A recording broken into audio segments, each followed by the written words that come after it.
정신병자를 고치신 이야기입니다.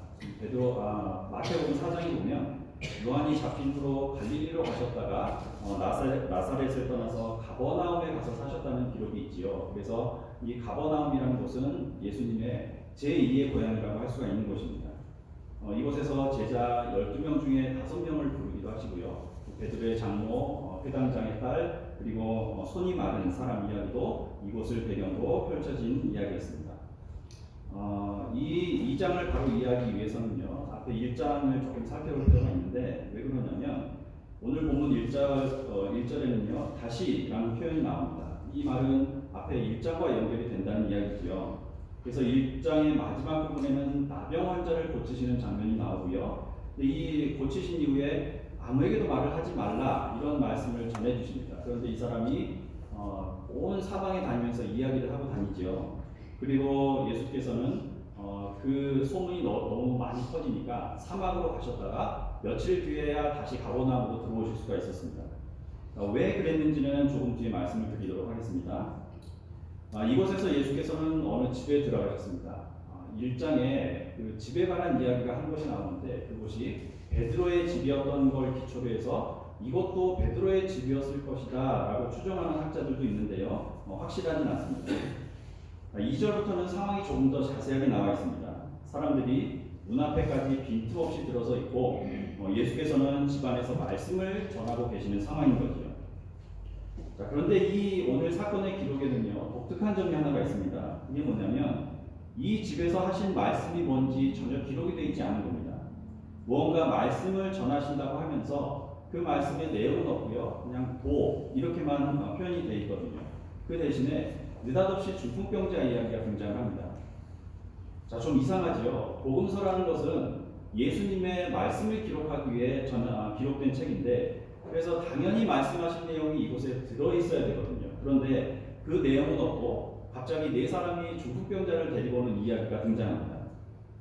마가는 이 부분에서 왜 그냥 이 부분을 도라고만 표현했을까? 여기에 대해서는 크게 2가지 추측이 가능합니다. 그게 뭐냐면, 첫째는 이 집에서 선포하신 말씀이 새로운 이야기가 아니라 이미 앞에 나왔었기 때문에 굳이 한 번 더 기록할 필요가 없었을 거라는 추측입니다. 그래서 1장을 보면 귀신을 쫓아내거나 회당에서 가르치시는 장면들이 나오죠. 그 가르침을 들은 사람들이 예수의 가르침에 놀랍니다. 아니 이게 어떻게 된 일이냐? 이 사람이 시골 출신이 아니라 정말 교육을 많이 받은 사람의 가르침 같다 라면서 놀라죠. 그런데 앞부분에 어디를 봐도 이런 반응들 말고는 예수께서 가르치신 말씀이 기록되어 있지 않습니다. 그렇다면 이 첫 번째 추측은 별로 설득력이 없다는 거죠.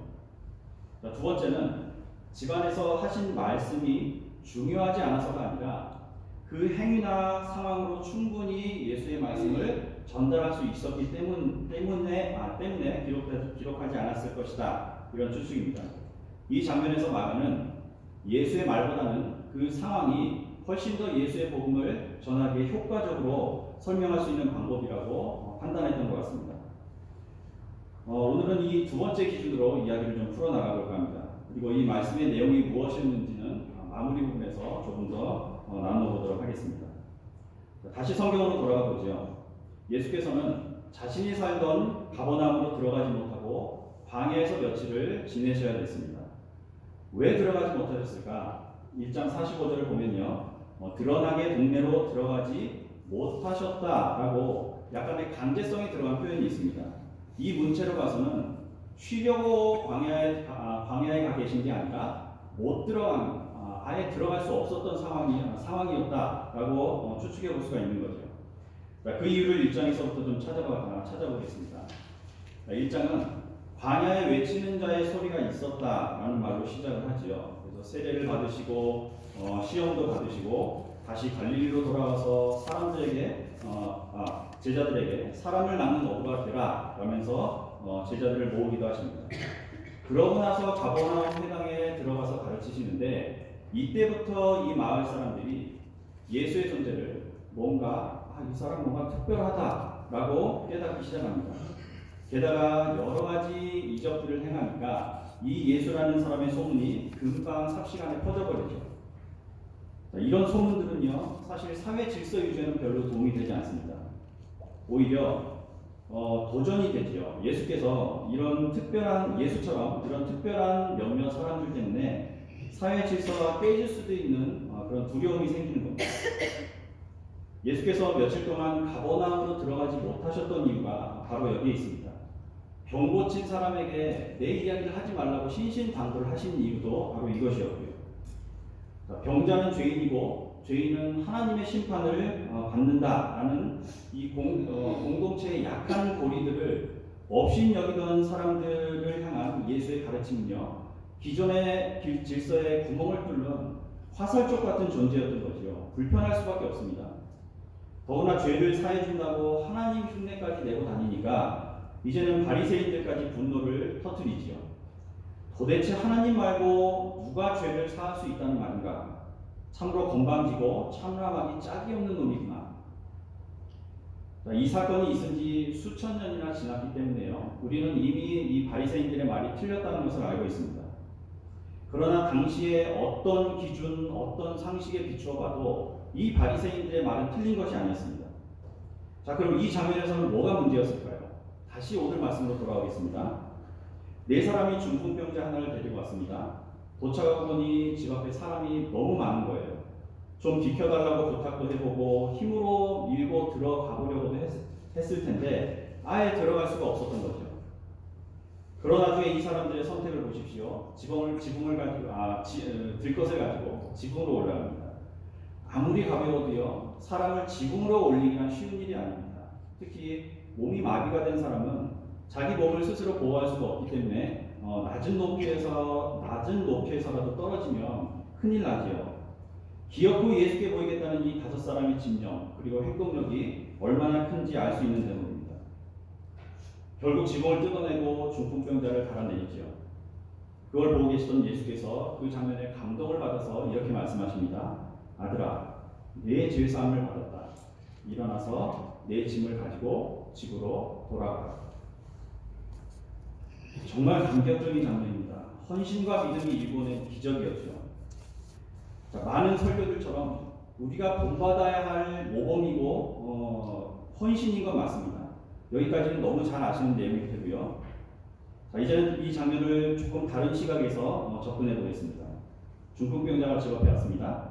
그리고 많은 사람들이 모여서 문은 막혀 있지요. 예수께서 집 안에서 도를 전하고 계셨고요. 당시 유대인들의 집들은요, 그렇게 크거나 복잡하지 않았습니다. 특히 예수께서 찾아다닌 사람들은요, 주로 갈릴리에 낙후된 사람들 집이었죠. 그럼 이 집도, 예수께서 찾아오신 이 집도 작은 집이었을 가능성이 큽니다. 물론 큰 집일 수도 있겠지요. 그런데 그래봐야 얼마나 보이겠습니까? 요즘 아이돌 가수 콘서트처럼 수만이 모일 리는 없고요. 집에 모인 사람들은 기껏해야 아주 적으면 수십 명, 많아봐야 100수십 명이었겠죠. 그리고 정말 크다고 생각해도 수백 명이 넘지 않는 인원들이었을 겁니다. 현관을 막고 있던 사람들이요, 이 중풍병자에게 자리를 내주려고 마음만 먹었으면 얼마든지 집 안으로 들어갈 수 있었을 거라는 합리적인 추론이 가능한 이유지요. 조금 전에 우리는 2절에서 많은 사람들이 문 앞에 꽉 차 있어서 들어설 수 없었다는 것을 확인했습니다. 이 말을 얼핏 보면 집에 사람이 많으니까 그럴 수 있지, 못 들어갈 수 있지, 완전히 막혀 있잖아 라고 쉽게 넘어갈 수도 있습니다. 그런데 4절에는 분명히 이렇게 기록이 되어 있습니다. 무리들 때문에 예수께로 데리고 갈 수가 없었다. 자, 이 장면을 제가 조금 전에 조금 다른 시각으로 한번 보자고 말씀드렸죠. 말씀을 준비하면서요, 제가 던지고 고민했던 질문은 이거였습니다. 과연 이 중풍병자가 출근 시간 지하철처럼 숨 쉴 틈도 없이 사람들로 꽉 차 있었기 때문에 문을 통과하지 못했을까? 아니면 사람들이 예수를 보겠다고 비켜주지 않아서 집 안에 들어가지 못했을까? 아무리 생각해도요, 저는 후자의 무게를 둘 수밖에 없었습니다. 예수와의 만남이 너무나 절실한 사람이 예수 앞에까지 왔는데 정작 예수에게 들어갈 수 있는 문은 막혀 있었던 것이에요. 왜 막혀 있었습니까? 똑같은 소문을 듣고 똑같은 이야기를 듣겠다고 온 사람들, 예수가 전하는 복음을 듣겠다고 두 다리로 멀쩡히 걸어서 온 건강하고 평범한 사람들이 예수를 향해 서 있기만 했기 때문에 막혀 있었던 겁니다. 자, 이것과 비슷한 구조와 장면이 떠오르지 않으신가요? 이것은요, 예수께서 나병 환자를 고치신 후에 며칠 동안 가버나움으로 들어오지 못하셨던 이유와 닮아 있습니다. 너무나 똑같도록 닮아 있습니다. 수일 동안 광야에 머무르셨던 상황을 다시 한번 떠올려 보십시오. 예수께서는요, 율법과 사회적 통념에 사로잡힌 사람들이 자기들의 질서가 예수로 인해서 무너질까, 익숙한 것들이 사라질까 두려워하는 사람들 때문에 예수께서는 가버나움으로 들어오지 못하셨습니다. 예수와 마을 사이에는요, 눈에는 보이지 않지만 사회 질서가 무너질까 염려했던 사람들의 고정관념이 자리 잡고 있었던 거죠. 오늘 본문도 똑같은 구조입니다. 중풍병자와 예수 사이에도요, 건강하고 먼저 온 사람들이 있어서 예수께로 갈 수 있는 유일한 입구를 막고 있는 상황이라는 거죠. 자, 그런데 특별히 이 무리들이 잘못한 게 있습니까? 전혀 없습니다. 이들도 예수의 소문을 듣고 어려운 마음 가지고 예수께 오겠다고 찾아온 사람들이었거든요. 그럼에도 이 사람들이나 바리새인들이 저질렀던 치명적인 실수가 한 가지 있습니다. 그건요, 정작 이 사람이 집 안으로 들어가서 예수를 만날 수 있도록 자기 몸을 돌려서 길을 터줄 마음이 전혀 없었다는 거죠. 예수에게만 향해 있던 몸을 조금만 돌려서 이 사람에게 길을 터줬으면 이 중풍병자는 예수께로 갈 수 있었겠죠. 그리고 예수께서는 그 무리들을 중풍병자와 똑같이 칭찬하셨을 겁니다. 그렇다고 이 사람들이 근본적으로 자기밖에 모르는 사람들은 아니었을 겁니다. 그저 보통 사람들이었고요, 평범하게 살던 사람들이었습니다. 단지 어렸을 때부터 교육받고 온 대로, 율법대로 자신의 정결과 가치관을 지키려고 애쓰던 사람들이었다는 거죠. 저는 성경이 참 좋습니다. 읽으면 읽을수록 합리적이거나 논리적이거나 과학적으로 설명할 수 있는 것들이 가득 차 있고 말도 안 되는 이야기들로만 가득 차 있는데도요, 읽으면 읽을수록 새로워집니다. 똑같은 이야기를 보아도 어제 받은 교훈이 다르고 오늘 읽은 느낌이 또 다릅니다. 읽고 또 읽어도 이런 느낌은 끊이질 않고요.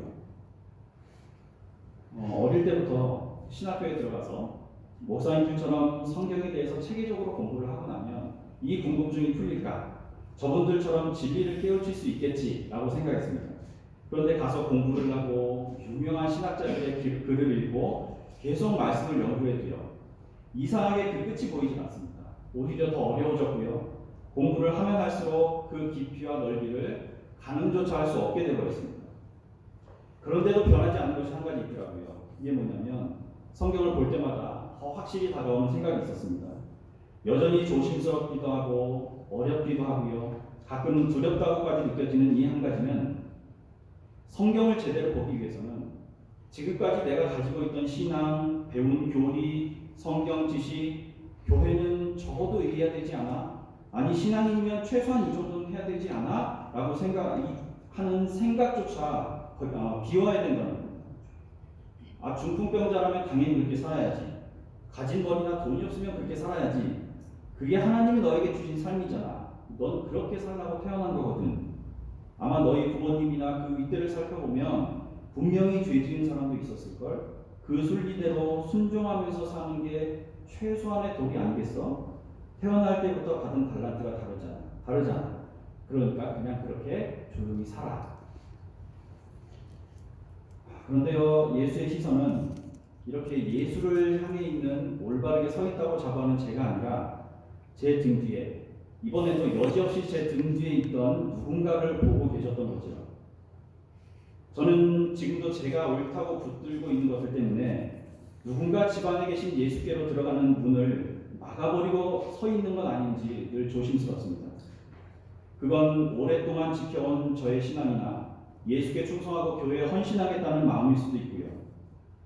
그러나 이곳에 모이신 여러분들께서는 그게 무엇이든 간에 날마다 마음을 비우시는 은혜가 있기를 축복합니다. 저는 제가 소홀히 여기거나 은근히 마음속으로 없인 여기던 사람을 향해서, 그 사람을 향해서 예수께서 쳐다봐 주시면서 아들아 하고 부르시고 손을 내밀어 잡아주실지도 모른다는 생각이 두렵습니다. 제가 목숨처럼 지켜오던 가치, 경험들조차 이 예수의 한마디에 산산이 흩어져 버릴지도 몰라서 두렵고요. 설교를 하고 있는 지금도 본래 가진 내 생각대로 전하고 있는 건 아닌지 늘 조심스럽고 두려운 마음이 앞섭니다. 미련하게 그런 마음을 품고 있는 줄도 모르다가 언제 어느 때 예수께서 제 눈앞에서 어찌하여 이것을 마음에 생각하느냐, 왜 그런 생각을 하느냐며 제 기준들을 송두리째 무너뜨리실지도 모르기 때문입니다. 자, 이제 오늘 서두 부분에서 말씀드린 부분에 대한 답을 잠깐 추측해 보도록 하겠습니다. 마가복음 기자가 굳이 기록하지 않았던 예수께서 전하시던 이 도가 무엇이었냐는 질문이었지요. 그것은 분명 하나님 나라였을 겁니다. 그것도 내 기준 비우고 하늘의 것들로 가득 채워서 그것들을 차별받고 억압받고 있는 누군가와 나눌 수 있는 주의 자녀들이 되라는, 그리고 그 자녀들이 모인 나라라는 거죠. 오늘 들려드렸던 말씀이 제 개인적으로는요, 더 특별한 의미로 다가온 이유가 있습니다. 사실 함께 나누신 본문 중에 3절은요, 본문의 동사가, 원문의 동사가 현재형으로 되어 있습니다. 이게 뭐냐면, 원래 뜻이요, 한 중풍병자를 사람들이 지금도 데리고 오고 있다라는 말이라는 겁니다. 지금도 누군가는 중풍병자를 메고 예수께 나오고 있고, 또 다른 이는 이웃에게 등을 돌린 채 예수만 쳐다보며 그 길을 막고 있다는 말씀으로 받았기 때문에 저에게 의미가 깊었습니다. 예수께서는 스스로 건강한 신앙인이라고 자부하면서 이런 자리에 서 있는 제가 아니라 생각도 못했던 소외된 누군가에게 손을 뻗으시며 오늘도 이렇게 말씀하고 계실지도 모르겠습니다. 내 아들아, 이제 괜찮다. 이제 일어나 내 상을 가지고 집으로 가라. 이 한 주는 마음에 품은 자신의 생각들 비우시고요, 그 비워진 곳을 차별 없는 온전한 예수 정신으로 채우시길 축복합니다. 그리고 몸도 살짝 돌리셔서요, 그 예수 정신과 은혜를 귀한 이웃들과 나누시는 하늘의 복도 마음껏 누리시기를 참 좋으신 예수 이름으로 축복하고 축원합니다. 우리 예수님께서 주신 가르침 한 곡 함께 읽고 말씀 마무리하도록 하겠습니다. 마태복음 25장 34절부터 40절까지 말씀드립니다.